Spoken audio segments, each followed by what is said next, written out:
안녕하세요. 독일어 신문 읽어준 남자 독신남입니다. 최근 회자되고 있는 경제학 용어 그린 인플레이션이라는 말을 들어보셨을 겁니다. 인플레이션은 통화의 가치 하락, 가격 상승을 뜻하는 것이죠. 그런데 인플레이션이 기후 변화에 따르는 친환경 정책으로 발생하는 경우가 종종 있는데요. 바로 이를 그린 인플레이션이라고 합니다. 사실 친환경이라는 것은 조금 불편하게 산다는 말이 되기도 합니다. 이는 경제적으로 비싼 비용을 지불하고 산다는 의미도 담겨 있죠. 일단 지금까지는 그렇습니다. 왜냐하면 불편하다는 말에는 이미 효율성을 담보로 비용을 발생시킨다는 뜻도 들어있기 때문이죠. 독일은 이미 40% 이상의 대체 에너지 보급률을 보여왔고요. 이에 따라 비싼 전기료를 지불해가며 독일 경제를 돌려왔었습니다. 결국 남들보다 더 비싸게 살아왔다는 얘기가 됩니다. 그런데 이렇게 독일 시민들이 비싼 전기료를 지불해왔다 해서 이를 두고 그린 인플레이션이라고 부르지는 않았었죠. 그린 인플레이션이라는 말은 그린 정책에 따르는 물가 상승을 통해 경제에 미치는 영향이 그 한계를 넘어섰다는 얘기이기도 한데요. 지금 이 그린 인플레이션으로 독일은 물가 상승 압박을 받고 있고 물가가 올라가자 성장은 더욱더 떨어지는 상황이 나타나면서 독일 경제를 위협하고 있는 상황입니다. 아시겠지만 유럽은 대체로 저성장 국가들입니다. 성장률이 떨어진다는 것은 이제 거의 멈춰 있다는 말이나 다름이 없는 것이죠. 여기서 물가가 상승하고 공급이 불안정해지면서 바로 경기 침체로 이어지고 있는 것인데요. 이제 유럽 경제의 성장 동력이었던 독일이 그린 인플레이션을 넘어 그린 스태그플레이션 앞에 서 있는 모습입니다. 친환경 시대로 접어들면서 혁신을 통해 강한 산업군을 만들어낼 줄 알았던 독일이 오히려 경제 구조적으로 침체기에 들어서고 있는 모습인 거죠.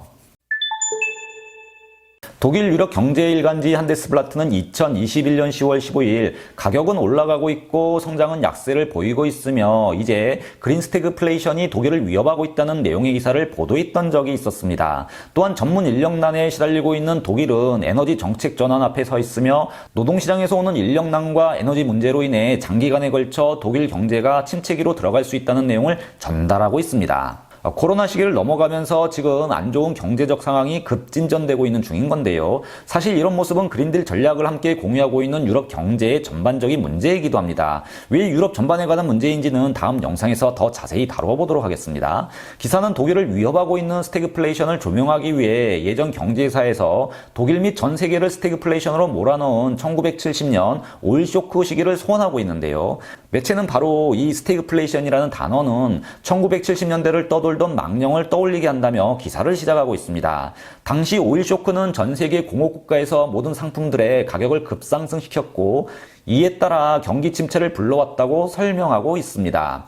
기사는 이 부분에서 경제의 성장은 질식되었다고 표현하고 있죠. 당시 오일 쇼크로 공급 대란까지 이어진 것이 결국 경기 침체를 불러왔었습니다. 물가가 올라가고 공급이 줄자 민간에서의 소비도 줄게 되었죠. 당시 독일 연방수상 헬무트 슈미트는 경기를 살려내기 위해 줄어든 가계 소비를 정비 소비를 통해 밸런스를 맞추려 했지만 이런 독일 정부의 노력은 실패했다고 매체는 전합니다. 그리고 당시 강성노조는 물가 상승에 따라 임금 상승을 요구했고 이는 다시 물가를 치솟게 하는 원인을 제공하며 연쇄 반응을 일으켰다고 해고하고 있습니다. 또한 독일 연방중앙은행은 엄격한 통화정책으로 인플레이션 기대치를 꺾으려 했고 이는 당연 경제 침체를 감수했던 일이라고 설명하고 있죠. 그리고 이런 경험을 토대로 현재 물가 상승을 두고 독일 연방은행은 바라보고 있다고 밝힙니다. 50년이 지난 지금 통화정책자들은 이런 경험을 통해 확장적 통화정책을 수정하는 데 조심스러워하고 있다고 보도하고 있습니다. 특히 물가 상승의 원인들은 곧 사라질 수 있는 성질의 것으로 공급 대란으로 인한 물가 상승에 대해 과장되게 반응하지 않으려는 통화 정책자들의 모습도 보이고 있다 전하고 있습니다. 그러나 9월 소비자 물가 상승률은 4.1%로 이는 1974년 후 가장 높은 물가 상승을 보였다고 매체는 밝히고 있습니다. 그러나 기사는 이 부분을 아주 심각하게 생각하고 있습니다. 독일뿐만이 아니라 유럽 중앙은행도 인플레이션에 대해 현실을 부정하려는 것처럼 보인다는 말도 전하고 있죠. 기사는 현재 물가 압력은 1974년 오일 쇼크 후 나타나고 있는 전례 없는 상황으로 독일 문제뿐만이 아니라 유럽 전역에서 나타나고 있는 현상이라고 설명하고 있습니다. 유럽은 3.4%의 물가 상승률을 보이고 있고 현재 물가 압력은 파도와 같이 유럽에 다가오고 있다고 전합니다. 문제는 이런 물가 상승이 한 번 나타났다 사라지는 모습인 것 같지 않다는 건데요.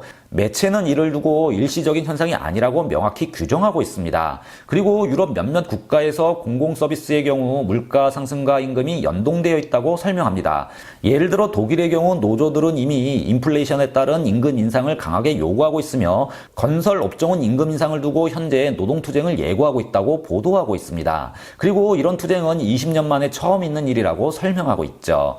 독일 금속, 농업, 환경, 건설업종에서는 이번 예고된 투쟁에 연합하여 5.3% 임금 인상을 관철하려고 계획하고 있다 보도하고 있습니다. 독일은 전통적으로 물가가 안정적인 경제 흐름을 보여왔고요. 유럽 또한 경제 성장률이 낮았기에 오랜 기간 물가 상승률이 높지 않았었습니다.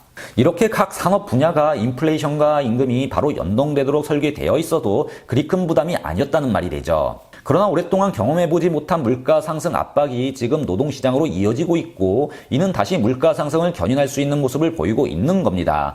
즉 지금 물가 상승 원인은 공급망 붕괴에 따른 것이지만 지속적이고 오랜 기간 공급 대란이 일어나고 있고 이런 모습들이 물가를 압박하면서 임금 상승이 다시 물가로 전이되고 있는 모습을 보이게 될 수도 있다는 겁니다. 그리고 이런 모습들은 독일뿐만이 아니라 유럽 곳곳에서 여러 산업 분야의 노조들을 자극하게 될 것이라고 매체는 예측하고 있습니다. 여기서 기사는 또한 2022년부터 최저임금이 10유로 45센트로 인상되는 점도 물가 상승 압박 요인으로 작용하게 될 것이라고 보도하고 있습니다.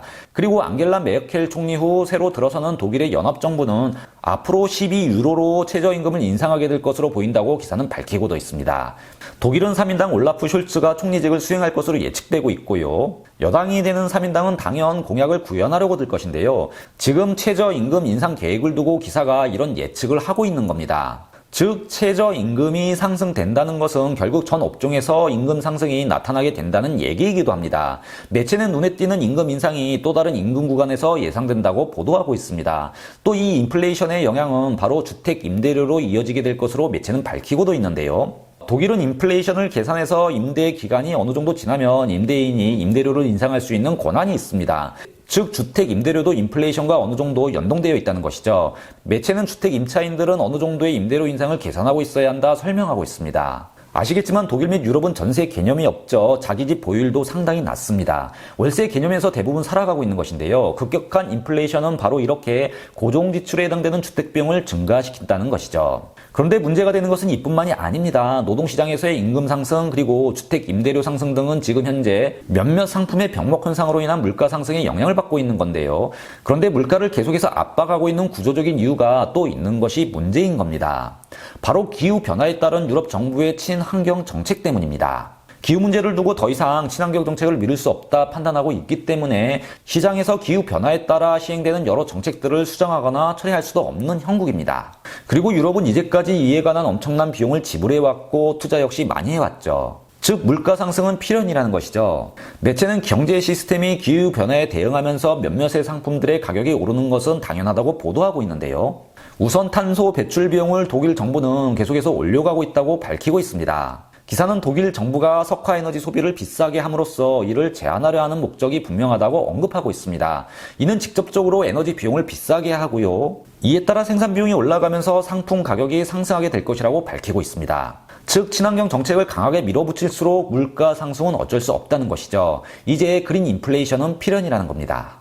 이와 함께 대체 에너지 인프라 구축은 더 많은 자원이 필요하고요. 이에 따라 원자재 가격은 계속해서 치솟고 있죠. 구리 가격만 보셔도 이런 현상이 뚜렷이 나온다는 것을 알 수가 있습니다. 이런 트렌드는 일상생활에 필요한 모든 재화의 가격 상승이 될 것이라고 기사는 설명하고 있습니다. 또한 에너지 비용이 올라감에 따라 물류 비용도 함께 상승할 것이라고 매체는 보도하고 있죠. 지금 경제 전반에 영향을 주는 물가들이 일제히 상승하고 있다는 겁니다. 그런데 문제는 그린 인플레이션에서 그치는 것이 아닙니다. 매체는 그린 인플레이션은 그린 스태그플레이션으로 독일을 몰고 가고 있다 강조하고 있습니다. 지난 수십 년간 친환경 시대를 위해 독일이 준비해왔고 다른 나라들보다 더 많은 비용을 지불해왔었습니다. 그런데 독일의 그린딜 전략 결과는 독일을 경기 침체로 몰아넣는 구조적인 이유가 되고 있다는 것이죠. 결국 독일의 경제가 이 때문에 위기를 맞게 될 것이라고 경고하고 있는 것인데요. 유럽은 성장률이 낮았기에 물가 상승에 따라 소비가 바로 위축될 수가 있고요. 지금처럼 공급 대란으로 인해 생산 라인 가동이 멈추면 당연 경제 성장률 또한 주저앉게 되어 있습니다. 예를 들어 반도체 쇼티지 그리고 마그네슘 대란 등이 그렇게 보이고 있죠. 이를 설명드리기 위해 잠시 다른 언론사의 보도 내용을 언급하면요. 독일 유력 일간지 디 벨트지는 2021년 10월 11일 독일은 중국에서 마그네슘이 생산되지 못하자 알루미늄 생산에 위협을 받고 있고 이는 독일 경제 및 산업을 위험하게 만들고 있다는 내용을 썼던 적이 있었습니다. 바로 자동차 산업과 기계 설비 산업이 타격을 받게 된다는 것이죠. 또한 공급망이 붕괴되어 생산 라인이 멈추자 일부 납품업체들은 파산에 직면하는 모습도 관찰되고 있습니다. 독일 유력 주간지 비어츠아포케는 2021년 10월 5일 공급 체인이 붕괴되고 있다고 전하며 반도체 부품 부족으로 생산 라인이 멈추자 이제 반도체가 필요로 하지 않는 납품업체들도 납품을 못하고 있고 결국 파산까지 위협을 받고 있다고 내용을 전달하고 있습니다. 이미 수많은 납품업체들이 파산 신청을 하고 있는 실정이죠.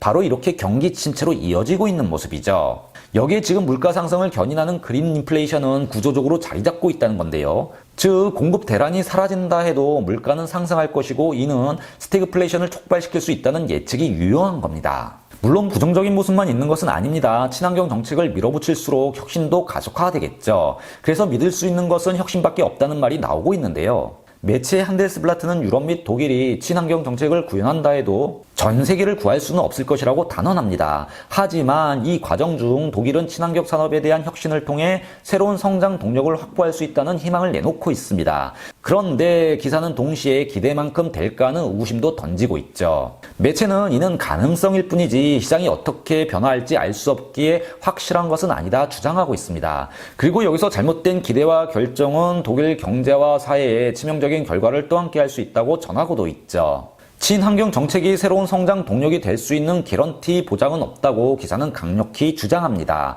즉 가능성적인 희망만 있고 스태그플레이션에 빠질 위험은 갈수록 커져간다는 것이죠. 그리고 독일은 이런 부정확한 실험이 진행되는 동안 사회 고령화 문제 목전에 서게 될 것이라고 밝히고 있습니다. 이 사회 고령화는 성장에 분명 브레이크를 걸 것이라고 주장하고 있는 것이죠. 독일 및 유럽의 경제가 변화하는 사회 앞에서 점점 더 딜레마에 빠지는 모습입니다. 지금까지 독일어 신문을 읽어준 남자 독신남이었습니다.